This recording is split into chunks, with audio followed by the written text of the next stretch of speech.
संकष्टी चतुर्थीला गणपती बाप्पाची पूजा केल्याने सर्व संकटे दूर होतात आणि आयुष्यात मंगल कार्य घडतात.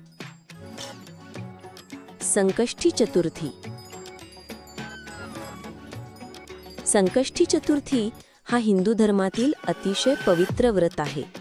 हा दिवस गणपती बाप्पाला समर्पित मानला जातो.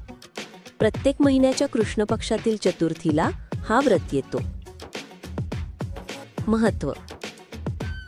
या दिवशी गणपतीची उपासना केल्याने संकटे, अडथळे, दुःख दूर होतात असे मानले जाते. उपासकाच्या आयुष्यात सुख, शांती आणि समृद्धी येते.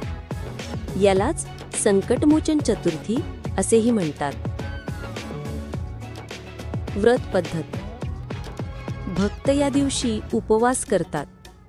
सायंकाळी चंद्रदर्शन झाल्यानंतरच गणपतीची पूजा करून कथा ऐकली जाते. पूजा संपल्यानंतरच उपवास सोडला जातो. विशेष संकष्टी. वर्षभरात 12 संकष्टी चतुर्थी येतात. त्यापैकी माघ महिन्यातील संकष्टी चतुर्थीला अंगारकी संकष्टी ही विशेष महत्त्वाची मानली जाते. त्या दिवशी चतुर्थी मंगळवारी आली तर ती अधिक पुण्यप्रद ठरते.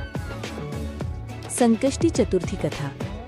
एकदा पार्वती मातेने स्नानासाठी आपल्या दारात उभं राहायला एक मुलगा निर्माण केला. त्यालाच तिने आपला पुत्र मानलं. त्यावेळी भगवान शंकर आले. पण त्या मुलाने आईच्या आज्ञेप्रमाणे शंकरांना आत जाऊ दिलं नाही. त्यामुळे भगवान शंकर रागावले आणि त्यांनी त्या मुलाचं मस्तक छिन्न केलं. पार्वती माता खूप दुःखी झाली. तिच्या संतापाने संपूर्ण सृष्टी हादरली. मग शंकरांनी तोडगा काढण्यासाठी उत्तर दिशेला ज्या पहिल्या प्राण्याचं डोकं सापडेल ते आणा असं सांगितलं. गणेशाच्या सेवकांनी हत्तीचं डोकं आणलं. शंकरांनी ते त्या मुलाच्या धडाला जोडले. त्याला प्राणदान दिलं आणि तो झाला गणेश विघ्नहर्ता, संकटमोचक.